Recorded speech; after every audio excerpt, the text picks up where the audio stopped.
Imagine you're sleeping at night.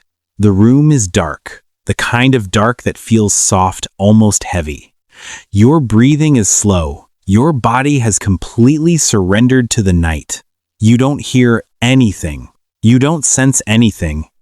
But across the room, near the door, something shifts. Your dog lifts his head. His ears move first, then his nose. And in the space between one breath and the next, every muscle in his body tightens, not with fear, but with something older, something deeper, something that exists at a level beneath thought, beneath decision, beneath anything you might call choice. He has already decided. Before the king, cobra can cross another inch of floor. Before it can come anywhere near you, your dog moves. And here's the part that should stop you for a moment. He didn't think about it. He didn't weigh the risk. He didn't calculate the odds. He didn't ask himself whether the danger was worth it. He just moved. And in that single, unremarkable second, a question opens up that isn't really about snakes or survival or even bravery. It's about what it means to love something so completely that protection stops being a decision and becomes a reflex. We talk a lot about loyalty. We use the word casually loyal friend, loyal employee, loyal to the brand, loyal to the team. We throw it around like it's simple, like it's a choice you make on a clear Tuesday morning when everything is fine. But what happened in that dark room wasn't loyalty the way we usually describe it. It was something more ancient than that. And to understand it, to really understand what was happening inside your dog's mind, inside his nervous system, inside the chemical architecture of his brain, you have to go back a long way. Further than last year. Further than training classes or the first time you brought him home as a puppy. You have to go back about 15,000 years. Dogs didn't always live in our houses. There was a time, long before names and collars and kibble bowls, when the ancestors of modern dogs were wolves. Not quite wolves, actually something between what wolves were and what dogs would eventually become. A kind of in-between creature drawn slowly, generation by generation, toward the warmth of human fires. No one fully understands how it happened, whether it was wolves who wandered close enough to human camps to find scraps, whether it was humans who began feeding pups intentionally, whether it was some combination of circumstance and slow time. The details are still being studied, still being debated, but the outcome is one of the most extraordinary things that has ever happened between two different species. Somewhere in that long, slow process, something changed inside the dog's brain. They didn't just learn to tolerate us, they learned to read us. There's a study that researchers still find remarkable. When scientists tested the ability of dogs to follow human pointing gestures, to understand that a pointed finger means, "Look over there," dogs outperformed chimpanzees, our closest genetic relatives, animals we share almost all of our DNA with. The dogs, who share maybe 25% of our genetic history, understood a human social gesture better than our evolutionary cousins. That's not a small thing. That's a window into something profound about what dogs actually are and what they became by being close to us for so long. They didn't just adapt to our environment, they adapted to our minds. They developed a kind of social intelligence that is specifically, almost impossibly tuned to human beings. Your dog doesn't just recognize your face, he recognizes your emotional state. He reads your posture, your voice, the micro expressions that move across your face before you've even processed what you're feeling yourself. He knows when you're sad before you've admitted it to yourself. He knows when you're anxious. He knows when something is wrong. And he knows when you are in danger. This is where the cobra matters. Your dog lying near the door wasn't just responding to a strange shape moving across the floor. He was responding to a threat to something that violated the safety of the space where his family sleeps. And when the word family appears here, it isn't metaphor. To your dog, you are genuinely, biologically, chemically family. Research on the neurochemistry of dog-human bonding reveals something that still feels almost too tender to be purely scientific. When a dog and their owner make eye contact, just eye contact, nothing else, both brains release oxytocin. Oxytocin is sometimes called the bonding hormone. It's the same chemical that floods a mother's brain when she holds her newborn. It's the chemical of attachment, of care, of the kind of connection that bypasses logic and installs itself somewhere permanent. It's the chemistry of family. And what this means, in the most literal neurological sense, is that your dog doesn't experience his relationship with you as ownership or habit or trained behavior. He experiences it the way a parent experiences a child, the way a child experiences a parent, as something worth protecting at any cost. But here's the part nobody tells you. The cobra story isn't really about the dog. It's about you. Because somewhere in you, in the part of you that felt something when you first heard that a dog faced a king cobra to protect a sleeping human, there is a recognition, a deep, almost cellular understanding that this kind of love exists, that something in the world is capable of protecting you without asking for anything in return, without requiring that you be impressive or successful or put together or awake. He protected you while you were completely unconscious, while you had nothing to offer, while you were, in every practical sense, helpless. And that matters to us in a way that goes far beyond the story itself. Because most of the love we experience in our lives comes with conditions not always intentional, not always unkind, but present. We are loved when we show up, when we perform, when we maintain the relationship, when we call back, when we don't disappoint. Your dog's love doesn't work that way. And something in you has always known that. The psychology of attachment tells us that from the very beginning of life, one of the deepest needs any living creature has is the need to feel safe with another being. Not just physically safe, emotionally safe. The need to know that someone will not leave when things get hard, that someone will remain. Psychologist John Bowlby, who spent decades studying how early bonds shape a person's entire emotional life, identified that the most fundamental thing a child needs isn't food or shelter or even warmth, though those matter. The most fundamental thing is a reliable presence, someone who responds consistently, someone who comes when called, a secure base.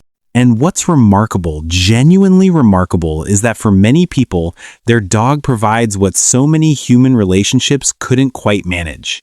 Dogs come when called. Dogs respond to distress. Dogs don't withdraw affection as punishment. Dogs don't become cold when they're hurt. They stay. They stay in a way that the human nervous system was designed to need, and that adult life so rarely provides. Think about what it feels like when you walk through your front door after a day that has taken something from you.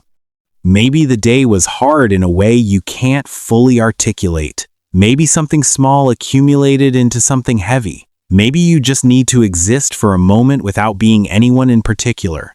And there he is, the same way he was yesterday, the same way he was 6 months ago, tail moving, eyes soft, the unmistakable energy of someone who has been waiting, who is genuinely glad, who has no agenda other than the fact of you.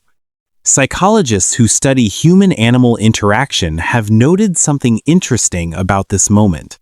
It's not just pleasurable, it's regulating. The nervous system, which spends much of the day in low-level alertness scanning for problems, managing impressions, anticipating reactions, begins to settle. Heart rate slows. Cortisol, the stress hormone, decreases measurably. The body releases a slow breath it didn't know it was holding. Your dog is functioning neurologically like a safe attachment figure. He is, in the language of the nervous system, a secure base. And this is where it gets interesting. Because the loyalty your dog showed in that dark room, the split second, total, unconditional willingness to place himself between you and something that could kill him isn't a personality trait. It isn't something that can be trained in or trained out. It isn't specific to the breed or the age or the history of that particular dog. It is structural. It is written into the architecture of how he processes the world. There is a concept in behavioral neuroscience sometimes called the social homeostasis theory. The idea, simplified, is this. For highly social animals, the presence of bonded companions isn't just emotionally comfortable, it's physiologically regulating. Separation from the pack doesn't just feel lonely. It registers in the brain the same way physical pain registers. Connection is not a luxury for social creatures. It's a biological need, which means that for your dog, keeping you safe isn't heroism. It isn't sacrifice in the way we use that word. It is, at the deepest level of his nervous system, self-preservation. You are part of his biological stability. Protecting you is protecting the foundation of his own well-being. There's something quietly devastating about that, if you let yourself sit with it. Most of us move through life with a background suspicion that our value to others is conditional, that we are loved insofar as we are useful, or present, or performing adequately, that if we became too much, too needy, too broken, too absent, too difficult, the love would shift or fade or quietly redirect itself somewhere else. We learn this slowly, usually. In the small moments of childhood when love felt dependent on behavior, in the relationships where affection was withheld as a message, in the exhausting calculus of adult connection where everything feels negotiated, earned, maintained through constant invisible effort. Your dog doesn't operate in that system. He has no conditional framework for you. You could be at your worst, unwashed, unkind, absent for weeks, returned with nothing to offer, and the response would be the same. Ears forward, eyes soft, tail moving. The same every time. Unconditional isn't the right word for it, actually. Unconditional implies that conditions were considered and then waived, that somewhere in his processing he looked at you, found your flaws, and decided to love you anyway. It's simpler than that and more profound. There are no conditions to waive. You are simply, in the architecture of his brain, home. As we move through life, the things we need from connection tend to change in shape, even if not in substance. A child needs to be held, needs the physical proximity of safety, the warmth of a body nearby, the reassurance of presence that requires no words. An adolescent begins to need something more complex to be seen as a self, to be known, to be accepted in the unsteady identity that is still forming. The need for belonging becomes tangled with the need for individuality.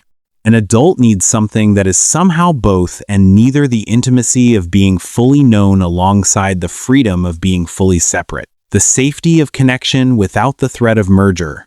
And somewhere in all of that evolving need, a dog offers something remarkably consistent. He doesn't adjust his love to your developmental stage. He doesn't need you to have worked through your issues before he can feel safe with you. He meets you exactly where you are, exactly as you are every single time. This is why dogs tend to feel different at different points in a person's life, not because the dog has changed, but because what you need from safety has changed. The child who curled up with a dog and felt something wordlessly whole, the grieving adult who couldn't explain to anyone why the dog lying across their feet was the only thing that felt bearable.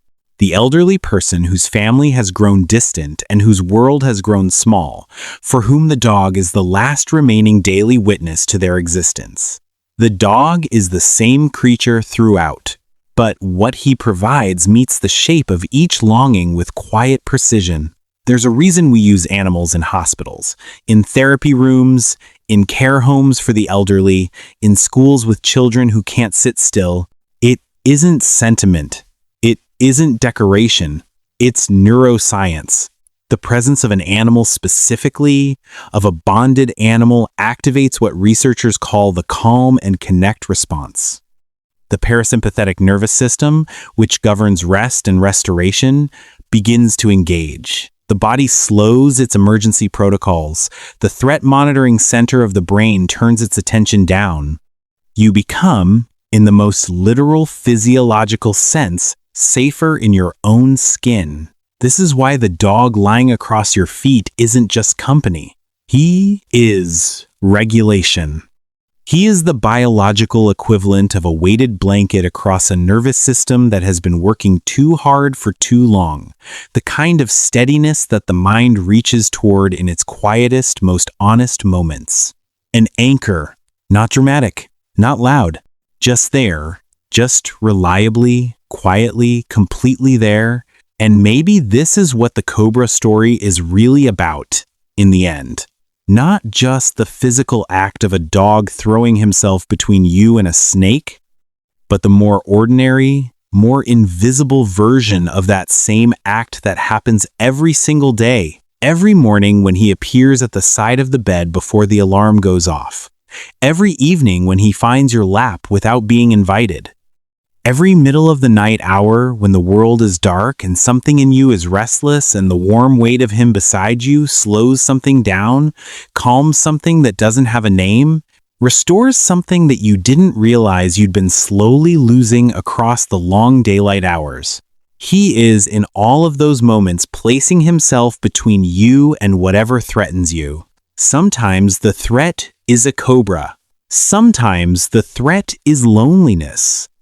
Sometimes the threat is the particular silence of a house that asks too much of you when you're already depleted. He doesn't know the difference, and it doesn't matter. The response is the same. There's a word in Japanese times, amai times, that doesn't translate cleanly into English. It describes a kind of comfortable dependence, the feeling of being able to relax completely in the presence of another, of knowing that you don't have to perform or protect yourself or be careful, of being held without having to ask. It's the feeling a child has with a parent when everything is working, when the world is safe enough that you can simply exist. Most adults spend enormous energy trying to recreate that feeling in relationships that can't quite provide it in romance, in friendship, in success, in the accumulation of things that are supposed to feel like safety. And then they come home. And he is at the door, and without any fanfare, without any awareness of what he's doing or what you needed, without anything other than the simple animal fact of his gladness that you exist, he gives it to you, that wordless, ancient, chemically real experience of being someone's person, of being, to another living creature, the whole world. Your dog doesn't understand heroism. He doesn't have a concept of bravery or sacrifice or the poetic weight of choosing love over safety. He only has you, your scent, embedded in his memory deeper than anything he could ever be taught. Your voice, stored somewhere in his brain in a category that isn't quite sound, it's more like belonging. Your presence, which to his nervous system is simply the presence of home. When the cobra came, he didn't choose to be brave. He simply couldn't do anything else. Because here is the thing that science keeps finding, and that the heart has always known. For a dog, you are not someone they love. You are the thing that makes love possible at all. You are the anchor around which the entire sense-making architecture of their world is organized. You are the warmth at the center, the safe return, the reason the morning means something. And all of that, every chemical, every evolved social instinct, every layer of 15,000 years of becoming the creature that could cross a room toward a king cobra without hesitation, all of it was built in service of one simple, staggering truth. You matter completely. Not because of what you do, not because of who you are on your best days. Not because of anything you have earned or proven or managed to hold together, but simply because you are his. And that is the psychology of dog loyalty in its most honest form. Not a trick of training, not a performance of obedience, but the most complete and uncomplicated form of love that exists anywhere in the natural world, the kind that moves without being told to, the kind that protects without calculating the cost, the kind that waits at the door every single day as if your return is the finest thing that has ever happened. Because to him, it is. It always is. And somewhere, beneath the noise of everything else, beneath the performance and the exhaustion and the endless management of being human, some part of you has always known that you are loved like that, quietly, completely, without condition. By the creature who saved your life in a dark room while you were sleeping, and by the creature who saves it again, in smaller ways, every ordinary day,